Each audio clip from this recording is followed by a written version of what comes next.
Hello everyone, this is Danilo from peaceful.anarchism.com, out here on a cliff once again. So today I'm going to talk about the argument that who would protect the environment, who would protect the woods, the parks, the rivers, the streams, if it wasn't state owned. And I think this exemplifies many logical fallacies, including the false dichotomy, appeal to authority, appeal to antiquity, in that because public parks, national parks, state parks have been owned historically by states, that they must therefore in the future necessarily be owned by states. And I just don't think that that computes, right? Because there's this idea of tragedy of the commons, where things that are generally owned by everyone and by no one, people understand as that being public property or the state. Whereas the idea of tragedy of the commons is very,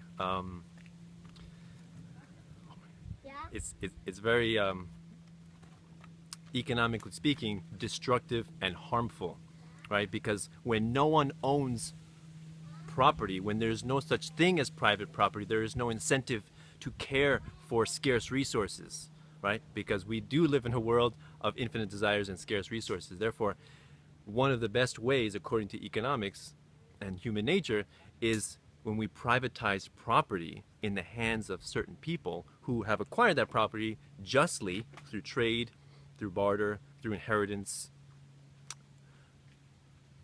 That is the best way to conserve natural or scarce resources as we know them, right? So when you make them public, as in a state, as in state parks, national parks, preserves and things like that, that is actually the easiest way to plunder them, because there is no incentive, there is no private incentive to keep them functioning well, and so it's easier to destroy them in that manner. So the way I look at it, if a person really has a fear that in the absence of the state there will be people who will destroy the forest indiscriminately, who will pollute the rivers, lakes, and streams indiscriminately, who will pollute the air indiscriminately, one of the best ways we can guard against that is to privatize, is to make certain portions of those natural resources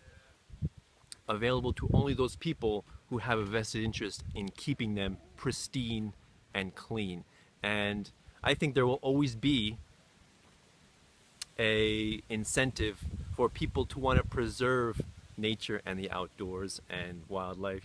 I think some people who have this fear, I think it's an illegitimate fear, that if everything was privatized, that we would see a mall all over the planet, or housing complexes, and we would see no more trees and no more lakes, and we would enjoy, and mountains and things like that. I think that is completely unjustified.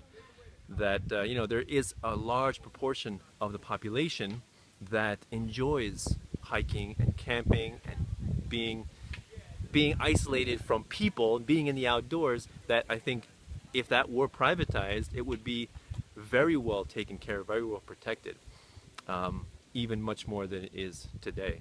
So I just wanted to put that out there. So thank you all for listening. This is Peaceful Anarchism on the Voluntary Virtues Network, and theseedsofliberty.com and theconsciousresistance.com.